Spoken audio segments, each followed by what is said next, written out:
कार्तिक महात्म्य अध्याय 30। भगवान श्री कृष्ण सत्यभामा से बोले, हे प्रिय, नारद जी के यह वचन सुनकर महाराजा पृथु बहुत आश्चर्यचकित हुए। अंत में उन्होंने नारद जी का पूजन करके उनको विदा किया।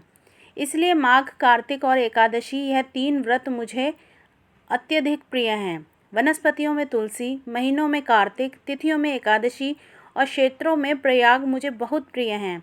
जो मनुष्य इंद्रियों पर विजय प्राप्त कर इनका सेवन करता है, वह मुझे यज्ञ करने वाले मनुष्य से भी अधिक प्रिय है।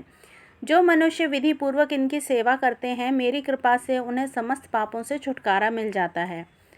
भगवान श्री कृष्ण के वचन सुनकर सत्यभामा ने कहा, हे प्रभु, आपने बहुत ही अद्भुत बात कही है कि दूसरे के लिए पुण्य के फल से कलह की मुक्ति हो गई। यह प्रभावशाली कार्तिक मास आपको अधिक प्रिय है, जिससे पतिद्रोह का पाप केवल स्नान के पुण्य से ही नष्ट हो गया। दूसरे मनुष्य द्वारा किया हुआ पुण्य उसके देने से किस प्रकार मिल जाता है, यह आप मुझे भी बताने की कृपा करें। श्री कृष्ण भगवान बोले, हे प्रिय, जिस कर्म द्वारा बिना दिया हुआ पुण्य और पाप मिलता है, उसे ध्यानपूर्वक सुनो।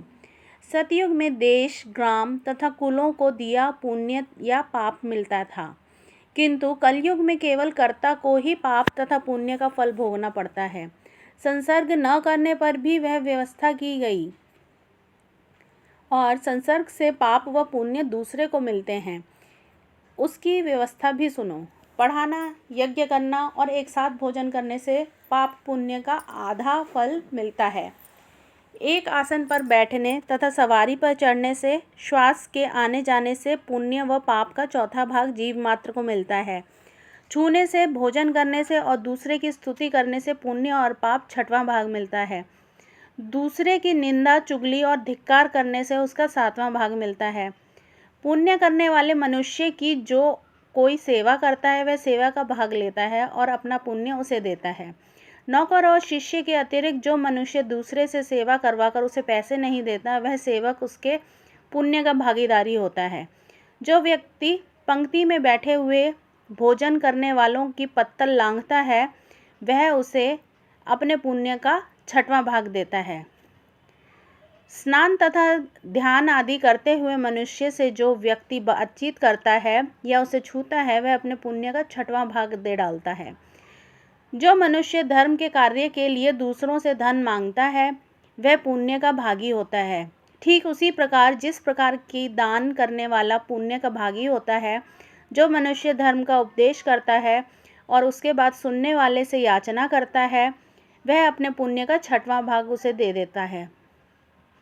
जो मनुष्य दूसरों का धन चुराकर उससे धर्म करता है, वह चोरी का फल भोगता है और शीघ्र ही निर्धन हो जाता है। जिसका धन चुराता है, वह पुण्य का भागीदारी होता है।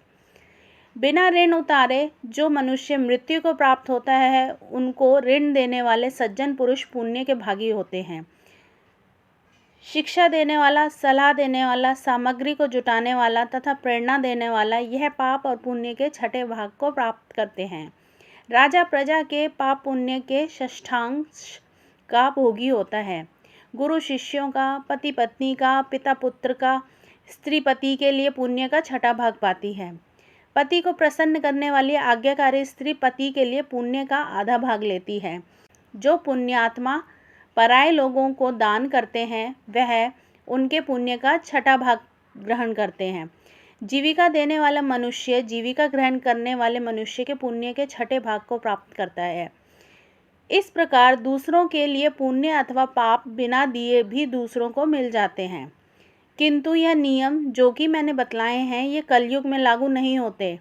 कलयुग में तो एकमात्र कर्ता को ही अपने पाप व पुण्य भोगने पड़ते हैं। इस संदर्भ में एक बड़ा पुराना इतिहास है जो कि पवित्र भी है और बुद्धि प्रदान करने वाला कहा जाता है। उसे ध्यानपूर्वक सुनो। यह इतिहास 31वें अध्याय में बताया जाएगा। जय जय श्री हरि।